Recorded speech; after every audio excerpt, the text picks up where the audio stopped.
प्रिय छात्रों, आज के वीडियो में लोग क्या देखेंगे। ठीक एग्जाम्पल नंबर 1। ठीक एग्जाम्पल नंबर 1 देखिए कहाँ पर आया, 2018 में, 2020 में, 2019 में। मतलब ये भी 3 साल से लगातार आया है। ठीक, ये एमपी है, इसको याद रख लेना। 18, ठीक यहाँ पर देखिए 18, 19, 20 ये तीनों साल में आया है। ठीक, तो देखिए यहाँ पर एग्जाम्पल नंबर 1 देखिए क्या बोल रहा है।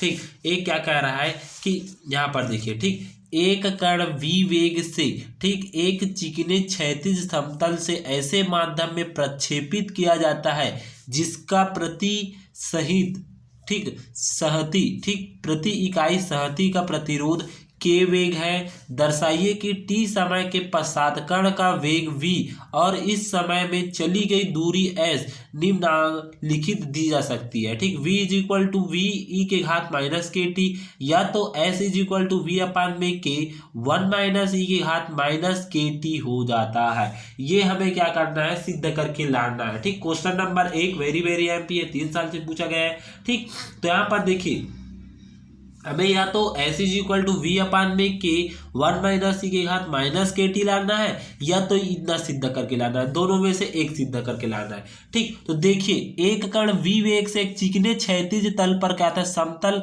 में ऐसे माध्यम में क्या है, ठीक प्रक्षेपित किया जाता है जिसका प्रति सहित सहती का प्रतिरोध के वेग है इकाई समय t पर।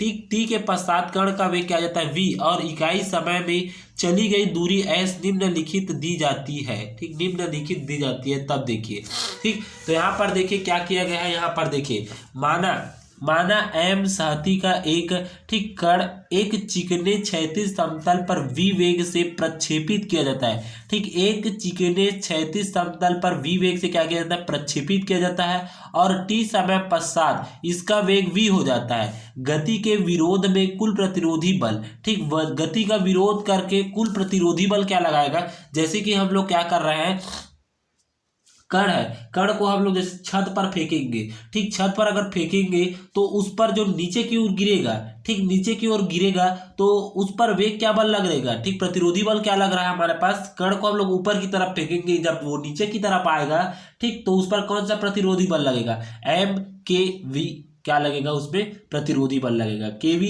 क्या है, प्रतिरोधी बल है। गति का समीकरण क्या होता है, P is equal to m f होता है। ठीक, ऐसे लिखे थे P is equal to m f लिखे थे, तो हम लोग कुछ इस प्रकार से लिख दिए। ठीक, तो देखिए F को हम लोग क्या लिख सकते हैं, F को हम लोग क्या लिख सकते हैं, F is equal to d square x बटे में डी टी का स्क्वायर हो सकता है, क्योंकि ये त्वरण है। F इज इक्वल टू क्या आता है, F is equal to m a होता है त्वरण। ठीक, तो त्वरण का सूत्र क्या आ जाएगा, डी स्क्वायर एक्स बटे में डी टी का स्क्वायर हो जाएगा। ठीक, तो इस प्रकार से हो जाएगा।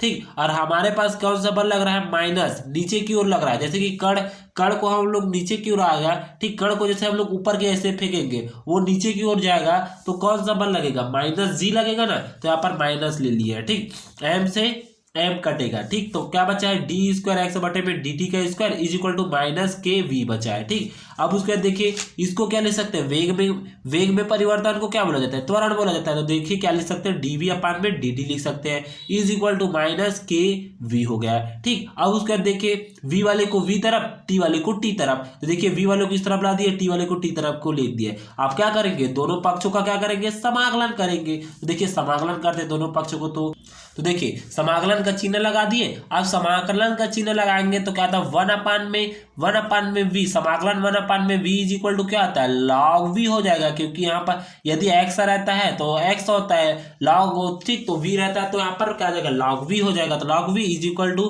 माइनस के, और टी 1 के सापेक्ष है, टी के सापेक्ष हो रहा है तो यहाँ पर टी आ जाएगा, तो के टी प्लस सी हो जाएगा। अब देखिए प्रारंभ में हम लोग उसको ऐसे फेंके थे। ठीक, तो प्रारंभ में ये प्रमेय में हम लोग पढ़े थे ना, जैसे यहाँ पर प्रमेय में हम लोग पढ़े थे, यहाँ पर क्या था, ओ बिंदु था, यहाँ पर क्या था, पी बिंदु था। ठीक, प्रारंभ में वेग क्या था, 0 था। ठीक, और इसका विस्थापन क्या था, टी भी क्या था, 0 था। यहाँ पर आया तब उसका वेग हुआ था कि नहीं हुआ था, वेग v हुआ था। तो उसी प्रमेय के अनुसार ये भी प्रमेय क्या ये क्वेश्चन बन रहा है। ठीक, तो प्रारंभ में क्या है, v is equal to 0, t is equal to 0, तो मान रख देंगे तो c का मान क्या आ जाएगा, log v आ जाएगा।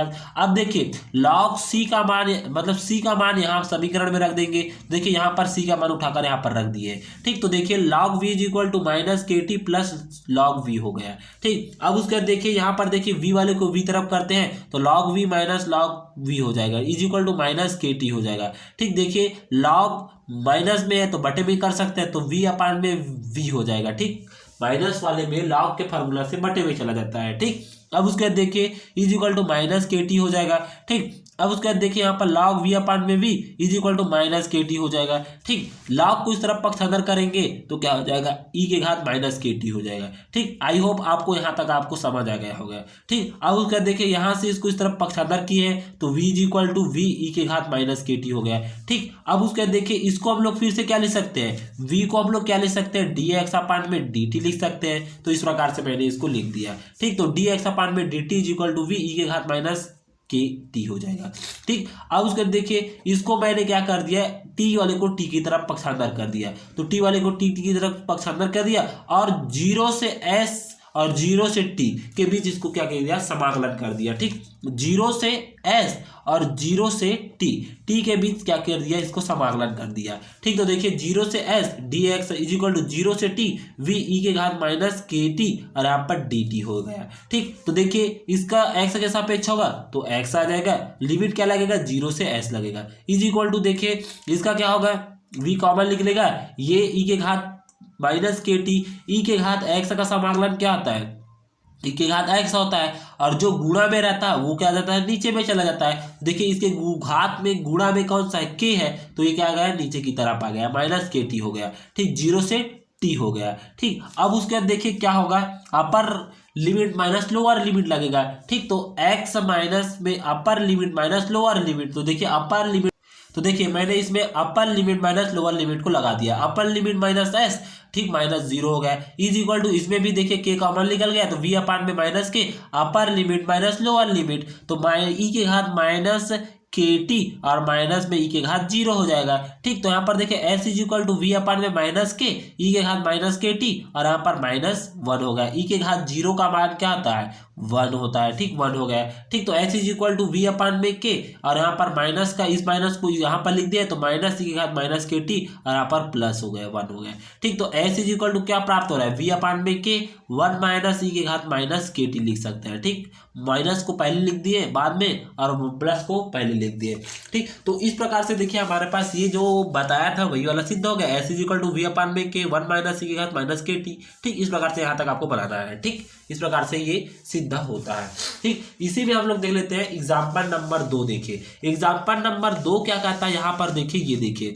ठीक, ये देखिए एग्जाम्पल नंबर 2 कहता है कोई कण ऊर्ध्वाधर ऊपर की ओर v वेग से क्या कहता है, प्रक्षेपित किया जाता है, मतलब फेंका जाता है ऊपर की ओर। जैसे कि ये कण है, इसको मैंने ऊपर की ओर ऐसे फेंका। ठीक, और ये नीचे की तरफ ऊपर की तरफ फेंका हो तो ये ठीक, वास्तविक में क्या होगा, नीचे की ओर ये गिरेगा। ठीक, नीचे की ओर गिरेगा तो देखिए फेंका जाता है जहां माध्यम में ठीक, माध्यम में हवा का प्रतिरोध बल के वी का स्क्वायर है। ठीक, हवा जो हवा है उसका प्रतिरोध बल क्या है, के वी का स्क्वायर है, जबकि वी कण का उस स्थिति में वेग है यदि कण प्रक्षेप बिंदु पर पुनः वी वेग से वापस लौटता है। जैसे मैं इस कण को ऐसे फेंकूंगा तो ये इसी वेग से नीचे की ओर भी गिरेगा। ठीक, वेग इस तरफ से ऐसे फेंका हूं इसको तो ये नीचे की तरफ भी ऐसे गिरेगा। ठीक, तो उसका वेग वी वेग से वापस लौटता है। तो सिद्ध कीजिए कि 1 अपान में वी डैश का स्क्वायर इज इक्वल टू 1 अपान में वी स्क्वायर प्लस के अपान में जी होता है। इतना हमें सिद्ध करना है। पहले तो हम इस कण को फेंकेंगे, फेंकने पर उसका वेग क्या दिया है हमें, वी। ठीक, के वी स्क्वायर अपान में क्या दिया गया है, के वी स्क्वायर दिया गया है, फेंक रहे हैं तब, और नीचे की ओर आ रहे हैं तो हमें सिद्ध करके लाना है ये 1 अपान में वी डैश का स्क्वायर इक्वल टू 1 अपान में वी स्क्वायर प्लस के अपान में जी। ठीक, इस प्रकार से आपको सिद्ध करके लाना है। ठीक, तो यहाँ पर देखिए क्या करेंगे, एग्जाम्पल नंबर 2 देखिए यहाँ पर हम लोग क्या किया है। ठीक, देखिए ऊर्ध्वाधर ऊपर की ओर गति कर रहा है। ठीक, मतलब जब इसको हम लोग ऊपर की ओर से फेंक रहे हैं, ठीक, तब देखते हैं ऊर्ध्वाधर ऊपर की ओर गति के लिए। ठीक, इसको जब हम इस कण को ऊपर की ओर ऐसे फेंक रहे हैं तब देखते हैं। ठीक, देखिए इसको 0 से ऊपर की ओर आप फेंक रहे हैं तब। ठीक, ओ से ए तक जाने के लिए देखिए ऊपर की ओर जा रहा है तो वी वेग लग रहा है। देखिए माना कि कण पर प्रक्षेप बिंदु है तथा टी समय के उपरांत माना कि कण पी पर है। इसको जब यहाँ से हम लोग, जैसे कि ये मान लीजिए यहाँ पर क्या है, ओ है, ओ से जब इसको फेंका गया तो कहाँ पर आ गया, पी बिंदु पर आ गया। ठीक, तो पी पर आया है तब, ठीक, जहां उसका वेग v है तथा OP is equal to x हो जाएगा। O से P के ऊपर क्या आ जाएगा, x हो जाएगा।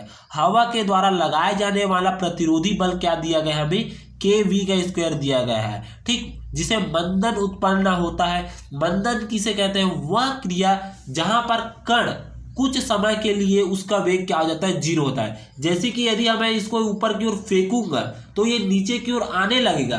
ठीक, तो जैसे कि इसको नीचे से ऊपर की ओर फेंक रहा हूं, तो इसको जब फेंक रहा हूं तो कहीं पर जाकर ये रुकेगा कि नहीं रुकेगा, तब तो नीचे आएगा ना।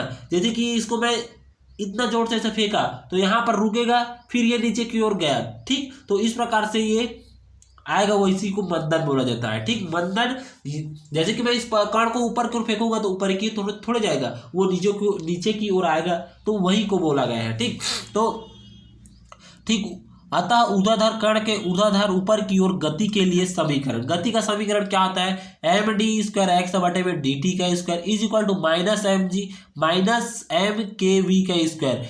बल, प्रतिरोधी बल क्या है, kv का स्क्वायर है। ठीक, तो यहाँ पर देखिए kv का स्क्वायर हो गया। ठीक, तो ये सूत्र याद रखना, md²x/dt का square is equal to -mg -m/kv का स्क्वायर होता है। ठीक, अब यहाँ से देखिए m को कॉमन निकाल दिए, -m, और यहाँ से भी -m को कॉमन निकाल दिए। ठीक, तो g प्लस kv का स्क्वायर बचा है, m से m कटा तो क्या बचाएगा, यहाँ पर देखिए इसको मैं क्या लिख सकता हूँ, d²x/dt का स्क्वायर को मैं क्या लिख सकता हूँ, v dv/dx लिख सकता हूँ कुछ इस प्रकार से। देखिए v dv/dx is equal to minus का माइनस g प्लस kv का स्क्वायर हो गया।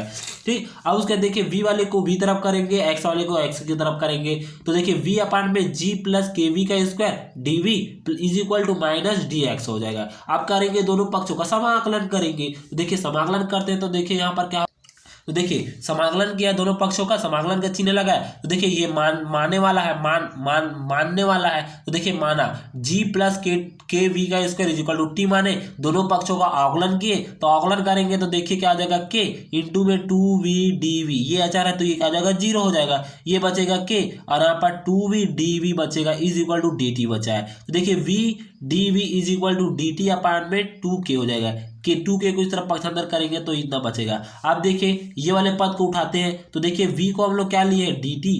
ठीक, यहाँ पर देखिए dv और v, ठीक, v और dv इतने पद को हम लोग t लिए थे, तो देखिए ये वाला पद बचा है। ठीक, तो इतने वाला का मान क्या दिया, dt अपान में k दिया। ठीक, तो देखिए dt अपान में 2 का 2 और यहाँ पर k t हो जाएगा। ठीक, 2k t, और यहाँ पर t इसको माने थे तो t यहाँ पर होगा इज इक्वल टू माइनस समाकलन dx हो गया।